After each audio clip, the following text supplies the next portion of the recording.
Wake that ass up. Early in the morning. The Breakfast Club. Morning, everybody. It's DJ NV, Jess Hilarious, Charlamagne the God. We are the Breakfast Club. Lauren LaRosa is here, and we got a special guest in the building. Yes, indeed. Keri Hilson, welcome. Hi, thank you. How you feeling? Oh man, I feel good. It's been a long time since we seen you back with some music. Where you been? How many times you done heard that question since you've been making the rounds? Where you been? Where you been? A lot. I've been around. I've been alive, clearly. I've been doing movies. I had been making music. Couldn't release it, but been around. Definitely been around. Been Why happy. couldn't you release it? Been finding my happy.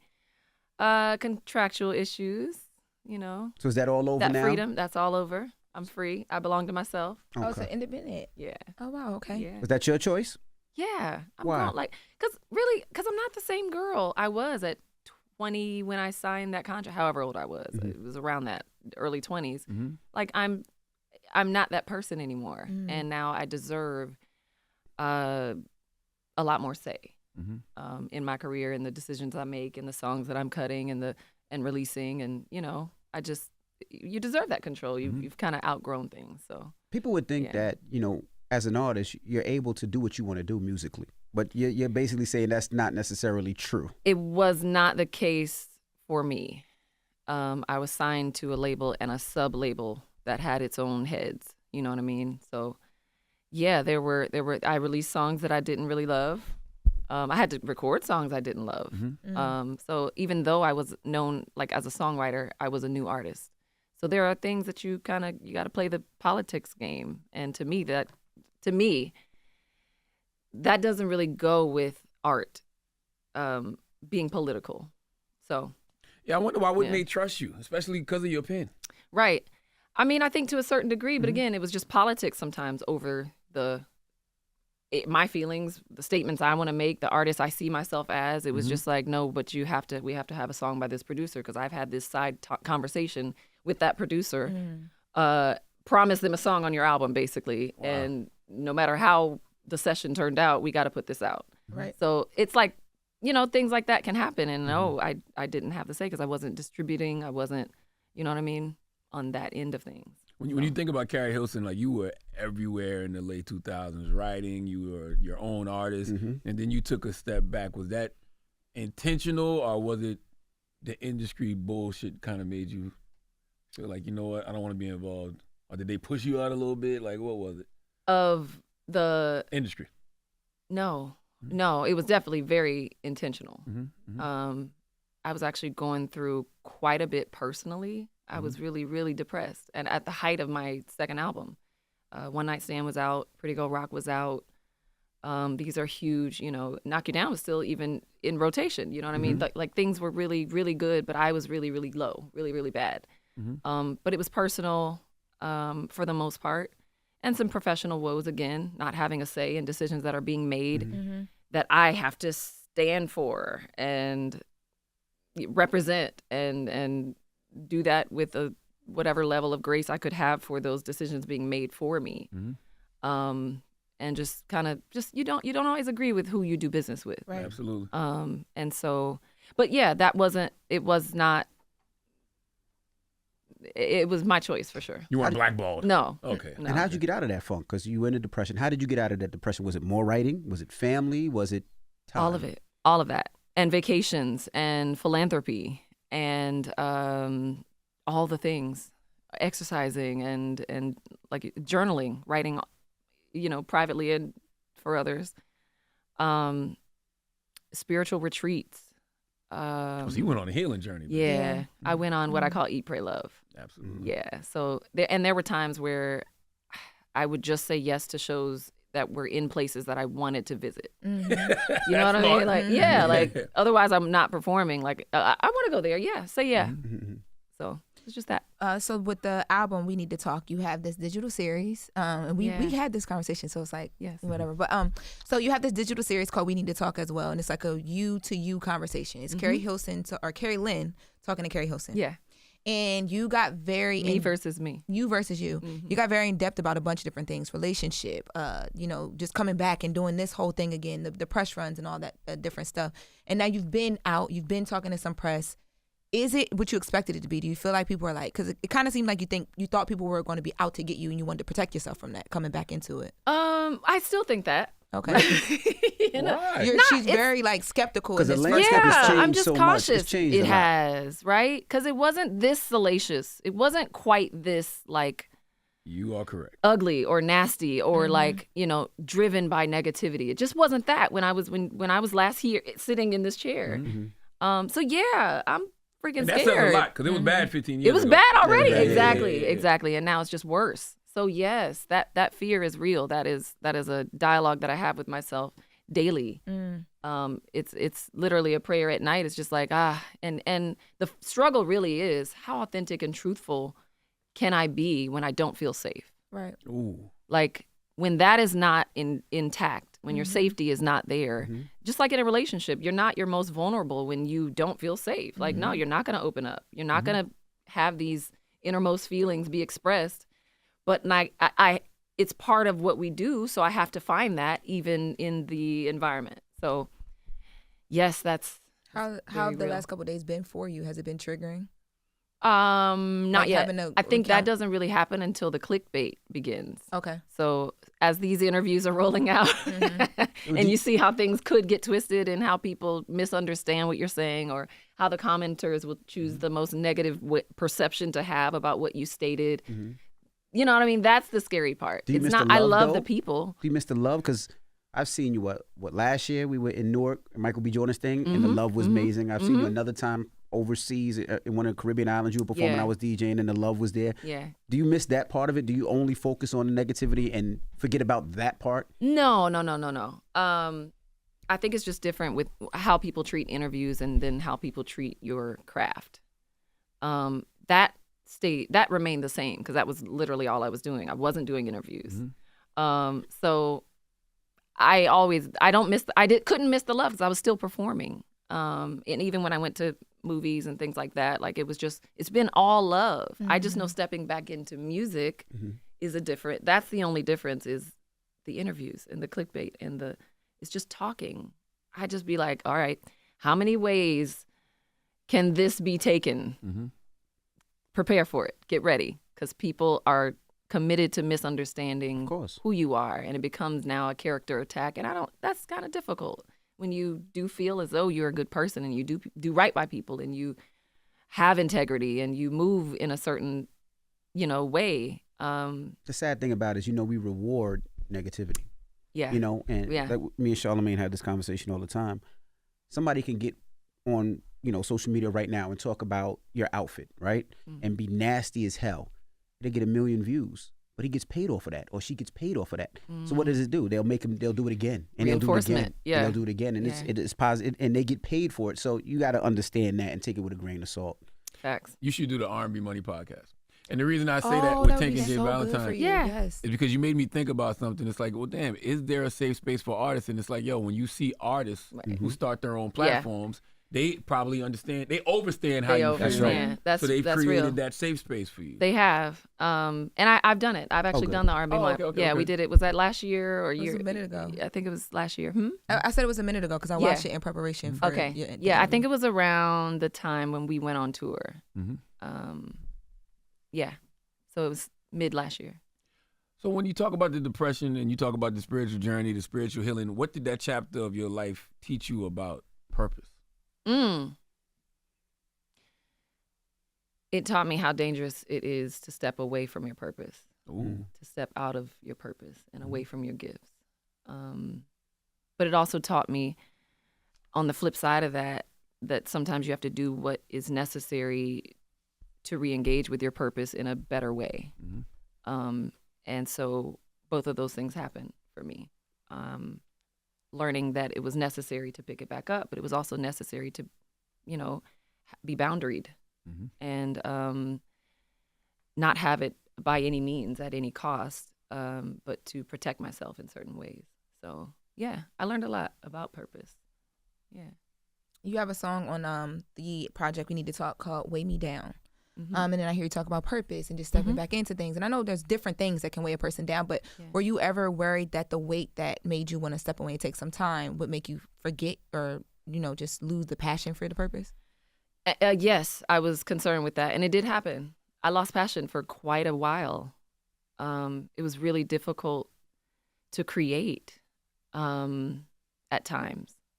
My life was radio silent. I didn't listen to music. I didn't sing or hum in the shower like I did since I was yay high. Like I lost so much passion for it. But I realized that was really, it was also necessary.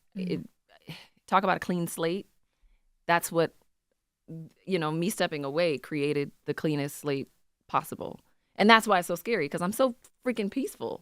Like life is calm. It's cool. I like my friendships. I like my circles. I like the safety that I feel in daily life, and stepping back out into the spotlight. That's what the fear is really all about, is like, am I going to lose how safe I feel? Am I going to lose my peace, my sanity, my mental health? Am I going to be affected? It's, because of sleep deprivation and, just not just comments. I have a thick skin because I'm so much more self-aware also of who I am, and also what I'm here to do, and what my gifts are, what my strengths and weaknesses. Like, I'm very clear. So I don't think that they will ever cut me the same way. But it being there at all can spark a little fear. So how do you protect your peace in an industry that thrives off, controversy and negativity and hate? Yeah, I haven't quite all the way figured that out, but I think I feel like it's going to be a daily practice. Saying no to certain environments that you just kind of already know are not going to be conducive to what I've worked so hard. It's like I was telling her yesterday, once you have seen darkness, you will fight tooth and nail to never see it again, to never have to be that low, quite that dark again. And I think it's going to be a daily struggle, not struggle, but a daily effort in that regard. Because you want to enjoy the process, right? Like, you don't want to walk into every room and feel like, okay, when's the other shoe going to drop? You know what I mean? Right. That's no way to live. You're right. But I think there's enough about this that I do enjoy, that I think it'll just overshadow, I'm hoping. But we'll see. I think it's going to be a lot of prayer. It's going to be meditation. It's going to be listening to the music that eases and calms my nervous system in moments when that's necessary. It's going to be just making sure that the enjoyable moments can be as enjoyable as possible. Well, what pushed you to come back out then? Because it's you're making music, making money from writing. You've written so many records. I mean, I'm looking at your discography now. It's just so many records. What made you say, you know what, I want to put that foot back out and go in the line of fire? I felt clogged. I felt burdened, clogged, stuck, and that would really sum it up. I felt like I had more to say, more to do. Because I know I say it in the Me Versus Me series, like I wasn't done. I sat down for a second, but I never felt done. I've toyed with the idea, like, am I finished? Do I ever want to do that again in that way? But the answer was yes. Just my way. I have to have a certain level of control now over my image, my brand, my words, my dialogue, just all the stuff. But I just felt like there is so much more, and I never stopped creating. So I also know what's in the arsenal. Gotcha. And my confidence was built back up, and I just in recent years I just felt ready. I felt ready. You think people forgot what you've created, what you've written, the songs that you put out? Because I'll be honest, I forgot until I just looked at the discography. And I'm like, Jesus, like there's so many records. Writing or both. Writing and the records that came out. I'm like, there's a lot. I don't know. And I honestly, I kind of don't care either, because it's like clean slate. Here we are again. Everything. People only care about what you do that's new. Sure, you may have been impacted positively by things that I've done, but it was so long ago, and I'm proud, and I'm really grateful. But I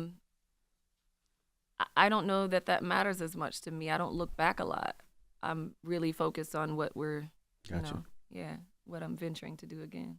When we talked before, you talked to me about the dark space that you were in and just trying to get up out of that, but not kind of it's like a hard thing to push yourself up out of. Yeah. I started thinking about it after the conversation, and I know with R&B, a lot of times people jokingly say like, we want R&B artists to be in this dark, traumatic place because the music is better.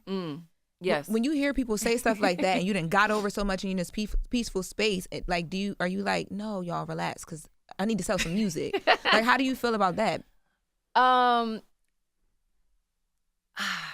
Okay. I've also, as I stepped away, I was able to become a fan again too. Like as I was emerging and starting to listen and look at the scope, and in some cases they're right. Heartbreak makes for a beautiful record. Heartbreak though, not depression. Not depression, yeah. No, not depression. Well, it But can yes, also. heartbreak can lead It to can depression. R&B. Yes, it can. But I think it depends. Yeah, Maybe it all not. goes. It all kind of meshes together. If the wild dark is dark. True. And I never really did dark music, You but I didn't. definitely have F that in music. You know what I mean? And I Let's still fuck that nigger for the white people that might be listening. not the hard ER. Yeah, I have that, and I still have that. You know, that's part of my story. So I'm not doing all positive. I think they're right. There are artists that we can look at and be like, dang, it just never hit quite the same when it was not good, and that's sad to say. It's effed up on the artist side, but there is some truth to that. You have to find now new ways of expressing, I guess, the highs and making that cool and fun, and you know, because I think people feel the other stuff a lot deeper because it's more relatable. Most people know what a messed up or toxic relationship feels like, or they know what it's like to affect someone in a toxic way, or whatever that is. It's just more compelling. What did your ego say when you stepped away? Like when you stepped away, like, you know, and like people may not recognize your pen the way that they should. I may not recognize the hits. Like, how was it easy for you? That's like an egoless move to just step away and be like, y'all can have it for a while. What did my ego say? I'm sure there were bruises. There were moments where I wasn't proud of like the bookings I would get. You know what I mean? There were times where my ego was like, I'm better than this. Jesus. Like, why am I doing surely this I've done Tuesdays? $2 Tuesday. $2 tacos and tequila? What am I doing? It wasn't that bad. No, I was It about to wasn't that say, bad. like, she would have just went back and just solely wrote if it was to that. Like, don't play with your checks, okay? I mean, yeah, it was never that bad, but there were moments where I'm like, surely I'm better than this. Like, Wow. you know, but yeah, there were times I definitely had to, but I stepped away again. The whole intention behind it was to kind of kill my ego. That was the journey I went on. Literally, was like, let's just be a human. Let's, you know, try to look as little like Keri Hilson as you can, and kind of reemerge as a human, as a, like, who am I? I've been in the industry since my first group we talked was about, I was 14 years old. We signed when I was 17. And then I quickly, when that group disbanded, or near the end of it, I began songwriting. And so my first placement, I wrote at 17. It came out at 18. That was my first 5-figure check that turned into 6 figures by 21. Like, you know what I mean? So I've been in this industry. Now I'm 42. So that would be 20 years in a couple years. Wow. No, excuse me. 30 years. 30 years. Good Lord. I think I didn't. That was I didn't want to admit that. And nobody in here is a math major, so we wouldn't have corrected. The YouTube would have called it later. For sure. I'm like, wait, now, okay. It's almost 30 years. Almost 30 years. So yeah, I kind of felt like the break was really wanted and the ego kill was necessary too. I wanted to be human, and I wanted to be a great one. I wanted to be a good human. So like, what is it, you know, what does that mean? And I had to go on that journey and figure that out, you know? So there was a point where you looked in the mirror 15 years ago and was like, I don't like what I see. I don't like who I've become. Yes, on the low end of that, for sure. Not necessarily because I felt I had a huge ego, but because I had made some mistakes and I had lived in shame and embarrassment and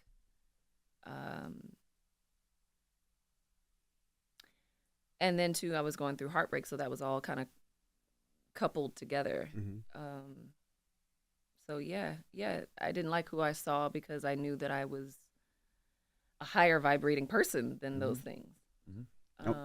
And sometimes when you step away from the integrity, or you find yourself in scenarios that you didn't have control over, that rub your spirit in a certain way, and you're like, that was a mistake I really could have done without making. And when that happens, you're not gonna like who you see, for many different reasons. Now, your relationships were public, though. Would you ever have public relationships again? Or hell no? I'm trying not to. I'm trying not to. Only 2 of them. Only really 1 of them. 2. 2. Okay. 2. Which 2 are you talking about? Do your Googles. People could do their Googles. Do your Googles. Yeah, I'm not Googles. I know mine. I'm just wondering where he's at. Okay. Surge. Yeah, that would be the one that I would say is a public relationship. The other was like, okay. Was that real or was it fake? Which one? The younger one. They were both younger than me. All right. But they were both very real You ain't gonna relationships. say nothing. Let Yeah, Lauren just ask say the what you're questions. saying. I'm just asking. I don't, Little girl. I think he's asking about the Put your wig on. Put your wig on Soldier over. Boy dating. Oh, that was not. that, oh no. There was no. always a rumor that you guys were dating. I think it was like 2009, 2010. No, yeah. Say their names from now on. Soulja Let's Boy. let's clear that all the way up. Yeah. No. You never dated Soulja Boy? No. Oh, okay. No. Where you I get think that from? That's a the picture. thing. Yeah, that's where. the thing. So I think we might have been in New York actually, and we were just at the same studio at the same time. I think either studio or was it at a show. Whatever the case is, it was like a visit, like a dressing room or studio visit, and he came by, and it was like I think our first time meeting, and he put his chain on me, like he had his chain, and I was maybe I tried it on. I don't remember how the chain got around my neck. This is 20 years ago. What it smell like? Yo, shut up, man. What? What Shut did up. it smell like? Smell fine. Yeah. Good answer. Yes. Good answer. Yes. I This is welcome That's back, gonna be a Keri. caption. Yeah. Keri Hilson put on Soulja Boy's chain and it smelled fine. Yeah. Okay, and pictures were taken, and it was just a fun moment between 2 artists. Like that was the beginning of like, oh, I can't even take pictures with people because I'm now dating everybody I take a picture with. That was like, yeah. So and Lil Wayne, all that same, never dated. No, just pictures. Chris Brown never dated. Did any of that, because I know as a woman, like that has to be annoying because you don't have the choice to be like, this is what I'm actually doing. Right. And you take too much time when you're doing it, right? How much did that impact you career-wise, or did it just like piss you off to the point where it's like, I can't say anything because Soulja Boy or whoever at the time, they're also big artists, so you might got labels that are like, well, just let it ride. Maybe it's selling music, and you're trying to be like, no, but as a woman, I want to say this is what I'm doing. Right. I think I dispelled all of the ones that I wasn't actually dating, but I was doing it on Twitter and you know, when people see, that's the thing about blogs, when they are posting something, a story that you know is not true, and you come out and say it's not true, they don't always come back and recant. Never. They hardly ever do, Not as right? loud as I mean, I've seen it, but it's like 1 out of 100 And times. it's not as big. It's never as loud as never it as was. loud Loud. as the rumor. So that part is annoying. But like people thinking that I'm dating other people, it depends on who it is.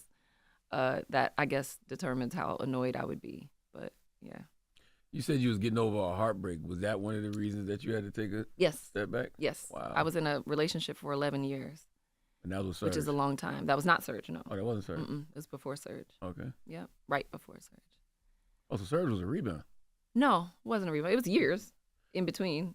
No, humble him a little bit. Let him know he was a rebound. Humble Surge just a little. Surge, you were a rebound. Okay, I don't know if you knew that, but you were. It's not true.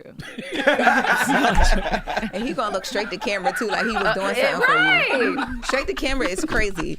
Straight to camera. He was not a rebound. It was maybe 3 years after that 11-year relationship was over. Mm-hmm. I do believe in healing in between relationships. I do believe in that. So I'll be single for years in between relationships. I think that's the one problem with being an artist is that nobody believes that y'all are real people. And so when you are going through real things, nobody will take that into consideration. It's more entertaining for them to be like, the Beehive ran her out of town. Right. That's way more entertaining. But also because I think when you're rich, like people are like, they don't empathize with you. That's right. They can know you're human, but they don't care because they're like, whatever, she's rich. She'll be fine. It's like, damn, I ain't got no heart. Mm-hmm. You know, I can't go through love and heartbreak and like, you know. I think people don't realize how much the noise that they throw, it like gets to you, or not even if it doesn't break you, but like you see it, you can't not see it. Right. especially now. Yeah. But she was trolled and jumped before it was a thing. Think about it. I was going to say, because I wasn't jumped. Well, Beehive people get. I was never jumped. No one ever put their hands on me. No one ever. No, not in real life. Not in real life. I'm like, huh? Keri, like, baby, I'm peaceful. Don't play with me though. Okay, it's Miss Keri, baby. Digitally Digitally jumped. Yeah, no, digitally. I was like, He talking about the Beehive swarming. And I was never Hold jumped. on. Nobody ever put their hand on me. Hold on. I don't know where you got that rumor from. But that didn't happen. let's kill that right now. Decatur, right? Where you from? Atlanta. Atlanta. Yeah, okay. It came out real quick. Hold up. No, but I think he's talking about the Beehive, just Yes. all of the comments Yes. and stuff from the song leak and all that stuff. And Yeah. now today, at this point, are you looking like when you look back at that? And people will bring it up, so I'm sure you're kind of preparing yourself for that. How do you not even explain it, but like how do you look back on that? What are your comments on it now, so far removed from it? It's a regret. It's a regret, but not in the way that people would think, because that's a song that I actually didn't write. Those are not my words. I was on tour. Polo wanted me to do a remix to Turning Me On. He had produced the record, and I wasn't, because I was on tour with Lil Wayne. I wasn't able to like lay anything down. He had been on me for a couple of weeks about we need to do a remix. Okay, so I take off. It wasn't happening quick enough for him. I take off, we fly in, and he had another writer in our camp at the time. He had her write this, so he played it for me like this is the remix, because I'm thinking I'm coming in to go write a remix to Turning Me On. Like the whole time I had been writing concepts like, what would I say? How do I even remix this? Like, what do I want to? So I had lines and I had, things that I would have said, but I come into the studio and he plays me this verse, and I'm like, automatically, I'm like, I'm not saying that. That was my position, and that. But you knew it was shade when you heard it. Yeah. Yeah. You could, but I didn't know really who it was about, but. I mean, one could guess, and it just was. I'm an athlete, but I'm a finesse player. I'm not a nasty player. I'm not a dirty player. I don't even look at things like that. I'm competitive I'm also a swimmer, so that's a self sport. That's like an inside game, and that's how I played every sport that I played. So I never found it, but we disagree there, Polo and I, because he believes in kind of the shock jock mentality. He believes in kind of playing dirty to a degree, and I don't. Yeah, it's not rap. So exactly. So I tried to fight him on it, and I began writing my own. That's what I did with my time there. But I want to be careful with the word I use. It was quite forceful. You know what I mean? In an executive artist way? Yeah, in an executive artist way only. Involving others and kind of threatening my career in a real sense. Like, you're not coming, because my album wasn't out yet. So it was like, you're not coming out if you don't do this.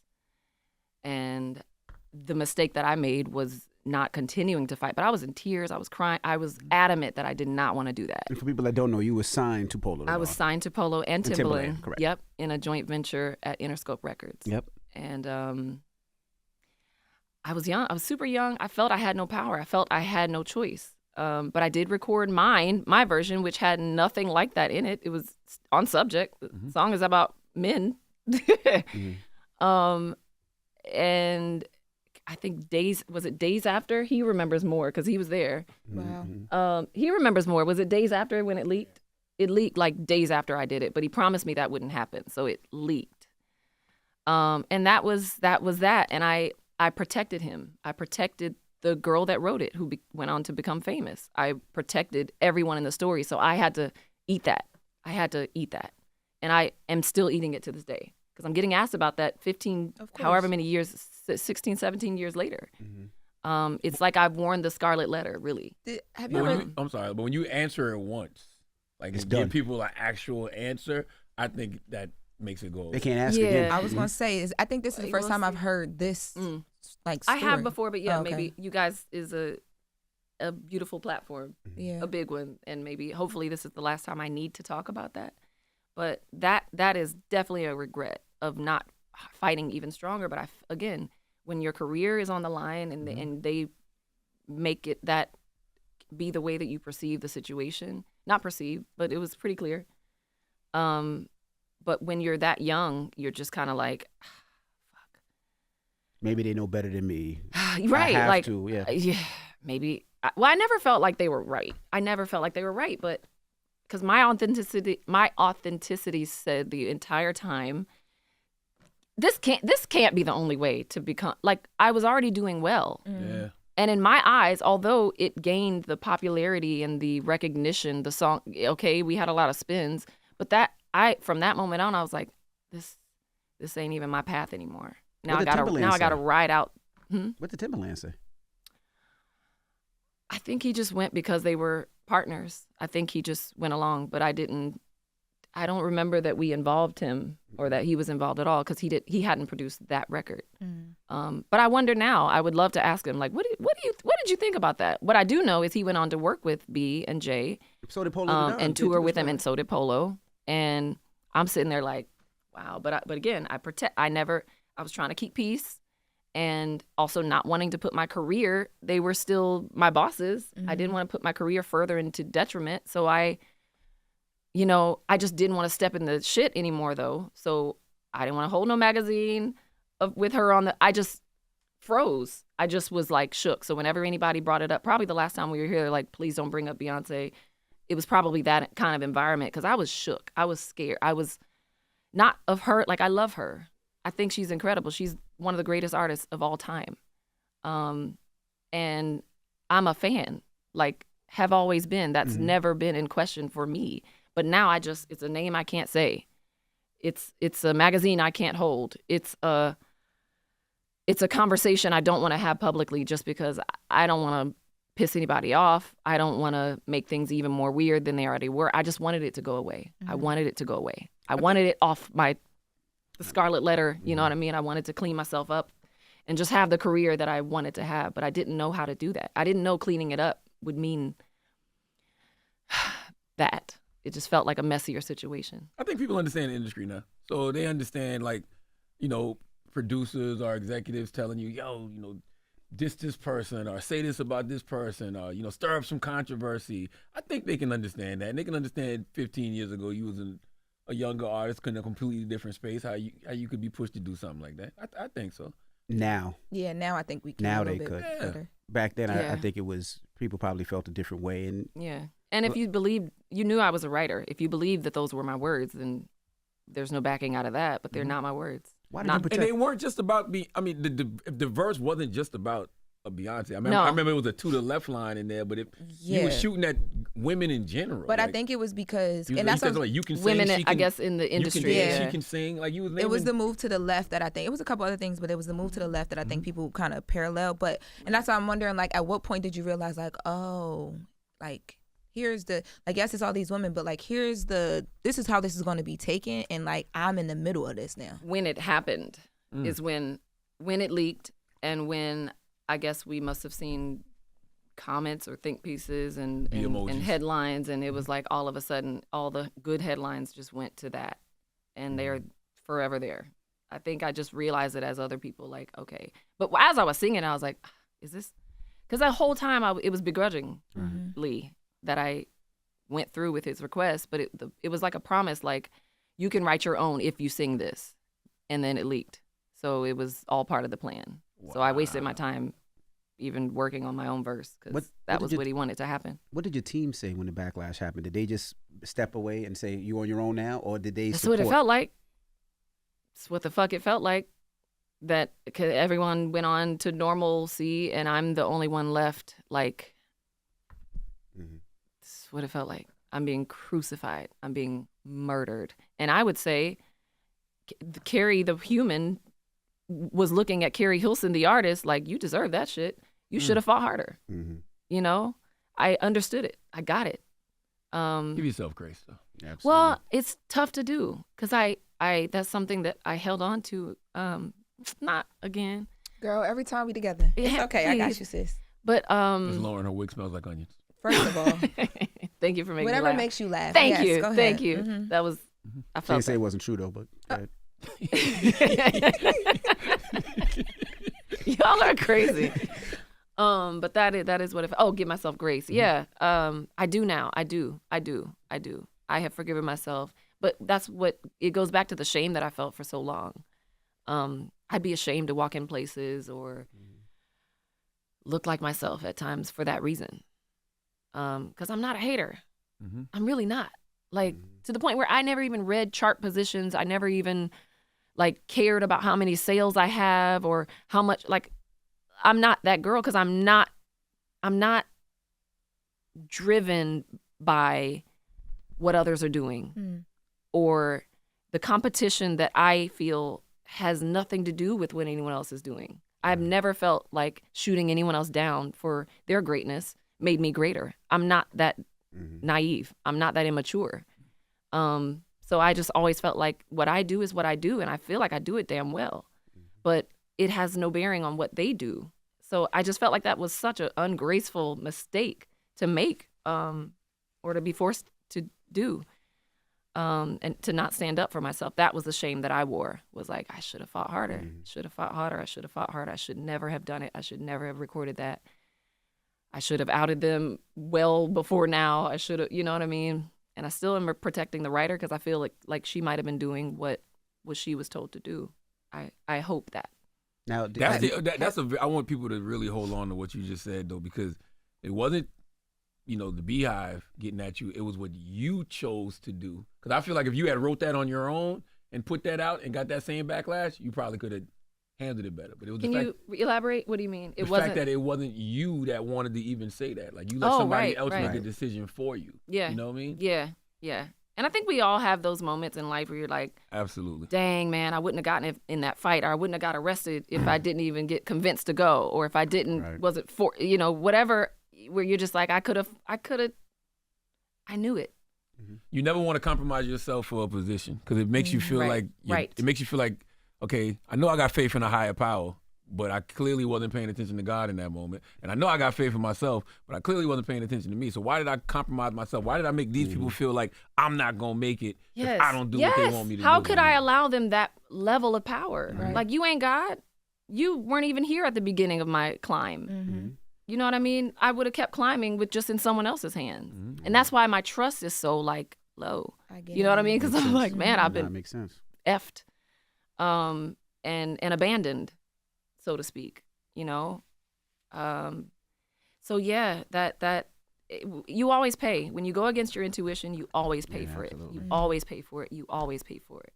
You have to fight for what you feel. That nudge is there for a reason. It's there to protect you. It's there to keep your sanity. It's there to make sure that you are who you say you are and believe you are, and just kind of keeps you in line. And that was my mistake. Have you spoke to Beyonce or run into her? Because the industry is small. It is. We ran into each other at was it BET Awards? And she introduced herself. I didn't see her coming, but she came and her hand was out and she introduced. She was like, "Hi, I'm B," or she may have said her whole name. And that was as it was happening. I think that was one I was performing at or something. I'm not sure. I'm not sure. But I was backstage for some reason. Maybe I was presenting or whatever. I hope it was BET Awards. I could be wrong about that too. But it was some award show by the Trailers, so backstage area. And she had introduced herself. And I felt like, that was a little bit of like, that's all right. I see you. Well, I hope it was that. She does that to everybody. I've told her all the time. I've seen Beyonce. I mean, I've only been around her a few times, but I've seen her walk up to people and say, "Hi, I'm Beyonce." Like, okay. Yeah, I thought it was G. No. She did that to me in a club one time. I met her, and then one time at another radio station, she comes, "Hey, I'm Beyonce." I do think she was checking you. That's dope. But yes. I do. I thought it was G. I thought it was real G. I was like, I fuck with that. I like that. I like that. Why didn't you try to have a conversation? Just be like, it just wasn't the place. And I did. Yeah. It just wasn't the place. I hoped to always have that. B, if you're out there, I love you. I would love to do that. I'd love to do that. Because I don't know what's being said. I do know that my camp has worked with her. I don't know what was also said. they might have put it on me. They might have said she wrote that one. Like, I don't know what was said. Right. I would love to clear that up because, like I said, I'm a fan. There's utmost respect for who she is as a songwriter, as a performer, as a woman, as a mom. Like, so much respect for her. And I was in a girl group. You know what I mean? Like, we looked up to them. There's so many reasons and ways that you can love her. And I would love to do that because I'm more so also to clear it up for sure and to give her the respect that I felt she always deserved from me because that was so not that. But also because I'm curious as to what were you told about it. If Polo and all, like, if they came back and said, hey, let's today, and I don't know if they've tried, have a conversation, like we're in different spaces. To me? Yeah, to you. Is that conversation you'd be down to have I today? think the conversation needs to be to y'all. I felt unprotected. I felt like abandoned there. I think the conversation is to the public. I've forgiven him. He's actually even has records on this album. Oh, see, I work with each other again. We have worked. I can be around, like, I'm a really forgiving person. And again, I took full accountability all this time. I just wore it. I ate it. I wore it. I lived it. But before y'all worked, did you say we need to talk?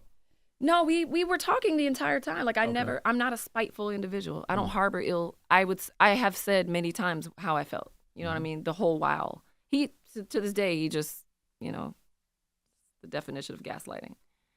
But I don't understand the working relationship then, because like hearing you talk about him, it doesn't seem like someone you would want to continuously put yourself around. Well, I don't know him, but he can never force me to do anything I don't believe in again.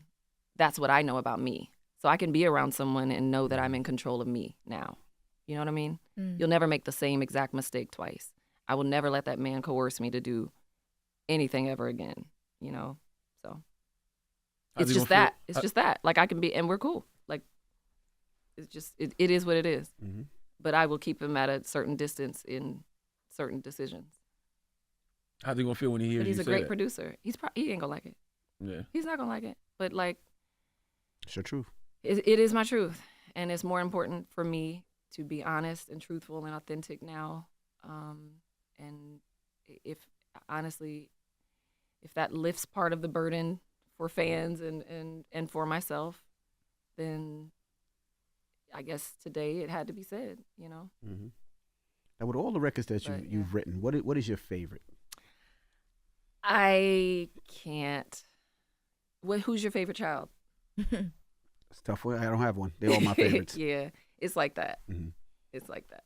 Do you have a record that defines you? One of your records that defines you? All of them define pieces and sides of me, for sure. And did you write those some D's on it at that hook? No. No. Oh, I was just in the video of that one. That's like a floating rumor online too. That I what? That you, I think that dated? you wrote that. No, that you wrote it. Not that you dated. No, that you wrote. That you wrote those. Yeah, that you wrote that. Not throw some D's. No. No. Let me think. Rich boy still. No, that wasn't it. I love that hook though. I wish I wrote it. Wish you wrote it. I love that verse. All the verses on that. Do you feel secure? Like, do you feel protected now? Yeah, because I got me. I do. And also, this man right here, Mr. Jones, he's been with me my entire ride from album 1 at some point. Yeah. It's been that long, and he's literally my protector.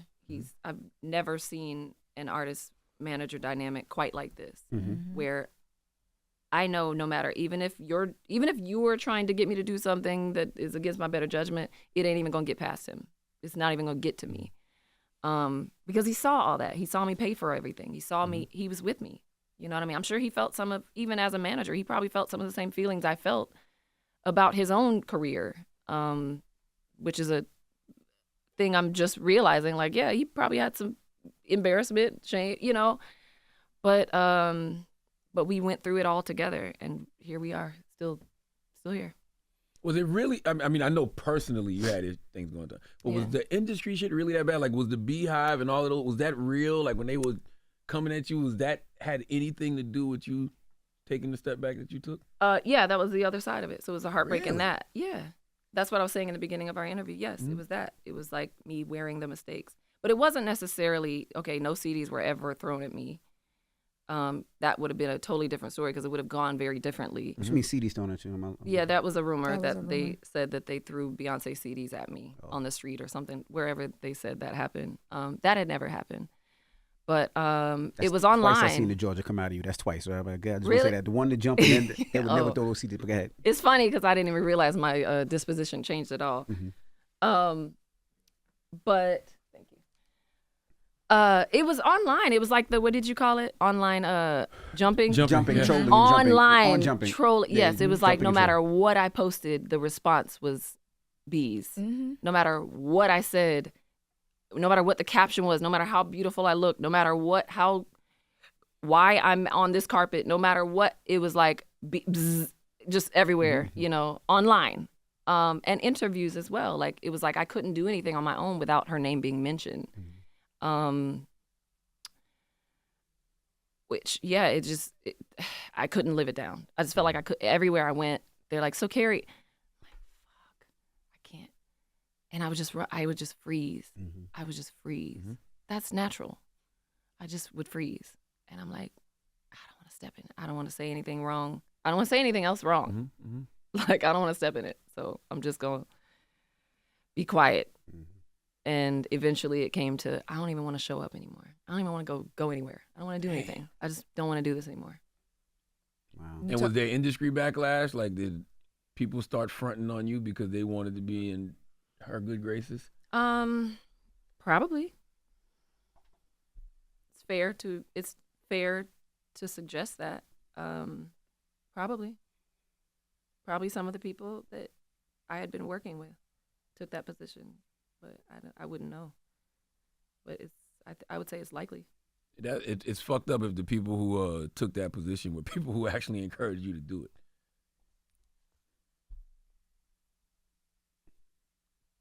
Would be, but I don't throw anything past many people.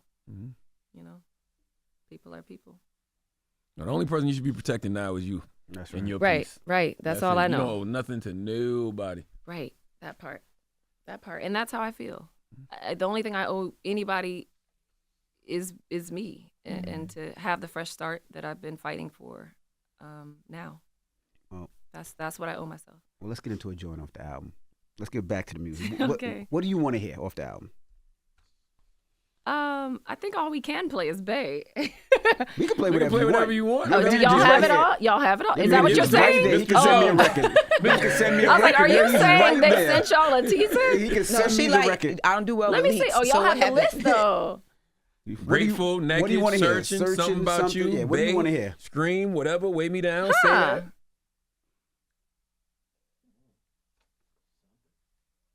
Oh, okay. Let's go Something? there. Okay. So you got to send us that one. We ain't going to leak it. We promise. Yeah. Yeah. All right, so let's get into it You right on there now. talking about somebody?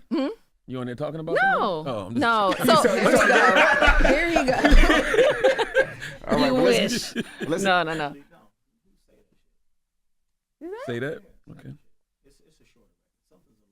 It is a say long that. record. All right, well, Something let's get is into a Say That right 6. now. Okay. This And is you off got the other album. than she got the Temptation story that comes out April 26th on Lifetime. Yes, right. Fame. Yes, April 26th. And my album drops the 18th. That's right. Yeah. So like a week before that. And tell them about the series on YouTube. I really want Yes. people to go watch this Me because it versus will me. help you with the music, and it's a background to you. Yes. And it kind of sums up the conversation we've had this morning. Yep. And how I feel coming back in. So that I think is a great preface to hearing the music.